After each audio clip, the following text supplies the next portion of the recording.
A paz de Deus, meus preciosos e queridos irmãos, sempre no glorioso nome de nosso Senhor Jesus Cristo. Gostou do meu abraço de quarentena? Um beijo nos vossos corações, prazer de tê-los aqui comigo. Isto é muito bom. Eu peço aos irmãos que participam, são inscritos no meu canal, que divulguem estes vídeos nas redes sociais, no Facebook, no Instagram, no Twitter, né? E para que a nossa irmandade saia do engano religioso, do engano destes homens, né? E vamos continuar tratando do nosso querido, né, Extermina Heresias 10, implacável, né, violento, corajoso, dá pancada na Trindade. E hoje eu iria até conversar com vocês, sabe, sobre Eusébio de Cesareia, né, suas afirmações, né, mas veja, é o seguinte, tem coisas mais sérias que precisam ser tratadas, sabe, e eu vou começar a fazer isso agora. Está lembrado desse comentário, que ele viu esse vídeo aqui, Exterminando Heresias, com Testa Beriana, parte 36, está vendo aqui a carinha minha aqui? Ele deixou o seguinte comentário, está vendo aqui? Irmão Jair, os documentos mais confiáveis são os codex sinaíticos e vaticanos, datados do primeiro século. Eu apresentei, né, os sinaíticos e os vaticanos do quarto e quinto séculos, entendeu? E provei que lá está a fórmula batismal. Mas ele está falando aqui do primeiro século, entendeu? E está dizendo que lá não consta nenhuma fórmula batismal trina. Tá? Então é isso. Eu agora quero conversar com ele aqui, e que vocês vejam esse nosso bate-papo, a respeito do Codex Vaticanos e os sinaíticos do primeiro século. E vocês vão descobrir coisas pavorosas, entendeu? Bem, o que você está vendo aqui são as famílias das Bíblias, nos seus manuscritos originais, os documentos que deram origem a essas Bíblias que nós temos hoje nos nossos dias. São documentos antigos. Não são os originais, porque hoje ou eles não existem ou ainda não foram encontrados. Eu tenho esperança no meu coração que eles ainda sejam encontrados. Mas, pelo menos até agora, não encontramos os originais. O que nós temos são cópias da cópia, entendeu? Uma coisa assim, por exemplo, a igreja lá de Éfeso, né, recebeu uma carta de Paulo, aquela que está aí na sua Bíblia. Carta do apóstolo Paulo aos crentes da igreja de Éfeso. Mas logo apareceu uma outra comunidade cristã que também queria ter, bem junto de si, essa carta que Paulo escreveu à primeira igreja da cidade de Éfeso. Então o que foi feito? Foi feita uma cópia. Você deve entender que naquele tempo não tinha gráfica, não existia impressora. A gráfica só foi surgir com Johann Gutenberg, que desenvolveu um sistema mecânico de tipos móveis. Então ele deu início à revolução da imprensa. Então era tudo mesmo feito no braço, na mão. A princípio, lá no tempo de Moisés, era escrito em lajotas, né? Depois desenvolveram o papiro, que é uma planta que crescia nos pântanos e que eles, com isso, faziam uma espécie de papel para escrever os seus textos. Mais adiante, eles escreviam em pergaminhos, que é o nome dado à pele de um animal preparado para escrever nela. E eram geralmente feitos da pele da cabra, do cordeiro, do carneiro, da ovelha. E o nome lembra a cidade grega de Pérgamo, na Ásia Menor, onde se acredita esse expediente tenha se originado, né? E assim, à medida que que as comunidades cristãs iam se multiplicando, multiplicavam-se também as cópias. É isso que nós chamamos de manuscritos, que significa escrito à mão. E nós vamos tratar dos manuscritos que tratam dos textos do Novo Testamento. Então, nós temos aqui uma família principal, que é essa família de documentos central. Está vendo aí, ó? Então, dessa família central, que se constitui dos seguintes documentos, tem o manuscrito versão gótica do IV século, a Peshitta do II século, o Códice W e o Códice A. Foi este bloco de documentos que levou até a versão bíblica King James e a nossa conhecida João Ferreira de Almeida, né? Todas as Bíblias existentes no mundo, em mais de 257 países, centenas de protetorados, possessões, as nações indígenas, que são milhares de nações indígenas, milhões de Bíblias produzidas em milhares de línguas ao redor do mundo. Todas estas versões bíblicas foram todas fundamentadas nesses documentos. A versão gótica do século IV, a Peshitta, o Códice W e o Códice A. São cerca de 1.900 manuscritos. São 7 evangelhos completos, cerca de 22.000 fragmentos, partes, pequenas porções de manuscritos que se perderam, pois o tempo os destruiu. Todas as Bíblias existentes no mundo, até o ano de 1900, exceto a Bíblia dos jesuítas e a Bíblia católica, são resultado de versões fundamentadas nesses manuscritos que estão aí. O gótico, a Peshitta, Códice W e Códice A. Por que falo até 1900? Porque no ano de 1900, a Igreja Católica, aliás, as Testemunhas de Jeová, deram-se conta de que eles poderiam produzir uma Bíblia mais conforme às suas crenças. Então eles começaram a se valer dos documentos da família dessa família à sua esquerda, que você está vendo, onde está o Códice Sinaíticos.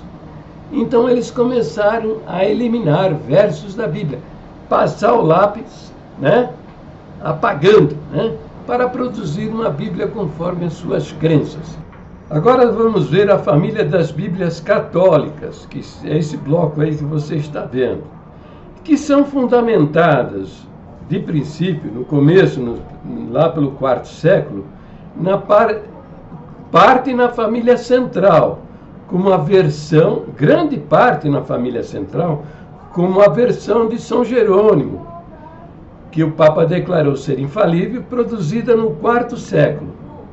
Mais adiante, com o movimento da Reforma, os jesuítas produziram a sua própria Bíblia, né? Isso por volta de 1450, 1500. E eles se valeram para produzir essa versão de documentos da terceira família. Isso pervertendo os versos, sabe, os versos que os pregadores da Reforma fundamentavam as suas pregações, eles perverteram usando os versos dessa terceira família.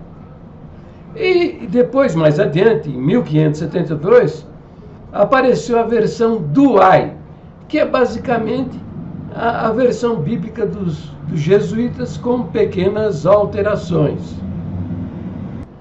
Para tal propósito, eles não usaram o papiro 75, que é do ano 200, nem o papyrus 66, que é do ano 200 também, nem o Códice B, que é do IV século, porque esses documentos são muito pobres, tá? Poucos versos, muito poucos versos. Eles usaram o Códice, ou o Códice Aleph, ou os Sinaíticos, que o exterminador de heresias diz que foi pervertido. Ele tem como bom e verdadeiro o Códice Sinaíticos do primeiro século, que nesse tempo não existia, não era conhecido, estava escondido ainda. Entendeu? Então eles se valeram do Códice Sinaíticos do quarto século. Veja que nós estamos falando de Bíblias, a Bíblia dos jesuítas, a Bíblia do OAI, isso é por volta de 1500, 1600, por aí, entendeu? E cadê o manuscrito sinaítico do primeiro século? Ninguém sabia da existência dele. Ele foi encontrado num mosteiro católico, de nome Mosteiro Santa Catarina, numa lata de lixo, por um alemão de nome Tischendorf. Les Gueret, um estudioso de manuscritos antigos, ele escreveu no seu livro Em Qual Bíblia Podemos Confiar? Um livro editado em 1982, ele diz o seguinte: nós precisamos entender que muitas das novas traduções são simbólicas de manuscritos antigos. Quer dizer, usam o símbolo de manuscritos antigos. As pessoas pensam que estas são mais confiáveis. Quer dizer, a pessoa, quando procura uma Bíblia, está lá escrito versão fundamentada nos manuscritos mais antigos, a pessoa acha que então essa Bíblia traz verdades fundamentais do cristianismo. Mas não quer dizer em absoluto nada disso, como nós vamos verificar. Porque manuscrito antigo significa manuscrito velho. E manuscrito velho significa que é velho. Apenas isso. Se é verdadeiro ou não, nem sempre é verdade, né? E ele continua dizendo, na verdade eles estão dizendo que um manuscrito encontrado em uma cesta de papel em uma caverna no Monte Sinai, e manuscritos questionáveis de Alexandria, no Egito, são mais confiáveis do que o texto recebido. Então, o que ele está dizendo é que, com a descoberta desse manuscrito, o manuscrito sinaítico, né, logo criaram uma narrativa de que ele é um documento do primeiro século e que ninguém duvida disso. É do primeiro século mesmo. Mas esse documento, veja só, ele foi encontrado na lata de lixo, num buraco próximo a esse monastério de Santa Catarina, no sopé do Monte Sinai, lá no Egito, que é um lugar onde os apóstolos não foram para estas regiões, entendeu? Então, eles não são mais confiáveis do que o texto recebido. Por quê? Porque o texto recebido, que são aquele bloco central da família das Bíblias, aquilo resultou em todas as Bíblias existentes no mundo, em mais de 257 países, centenas de protetorados, possessões, milhares, talvez milhões de nações indígenas, milhões de Bíblias produzidas em milhares de línguas, foram todas fundamentadas nestes documentos tradicionais. Isso até o ano de 1844. Esse manuscrito sinaítico foi encontrado em 1844. Né? Quer dizer, desde do primeiro século até o 1844, a verdade da palavra de Deus ficou escondida. Tem cabimento isso? Um Deus que falou lá no Velho Testamento, na boca de Jeremias, capítulo 1, versículo 8, eu velo pela minha palavra para fazê-la cumprir. Eu tenho cuidado daquilo que eu te estou revelando. Eu tenho preocupação, eu cuido disso. O Senhor Jesus mesmo disse que as portas no inferno não prevaleceriam contra ela. Né? A palavra, passarão os céus e a terra, mas a minha palavra não vai passar. Como construir uma narrativa usando um pergaminho que foi jogado no lixo. Quer saber por que ele foi jogado no lixo? Porque ele foi escrito e apagado, corrigido muitas vezes, que se tornou quase que completamente inútil. Foi jogado no lixo. ele foi encontrado por um alemão chamado Tischendorf, né? E que trouxe isso para a Europa, e aí foi parar nas mãos de dois homens, Westcott e Hort. Westcott era um cardeal do catolicismo romano, ele foi conselheiro da rainha Elizabeth, né? Portanto, católico, um idólatra.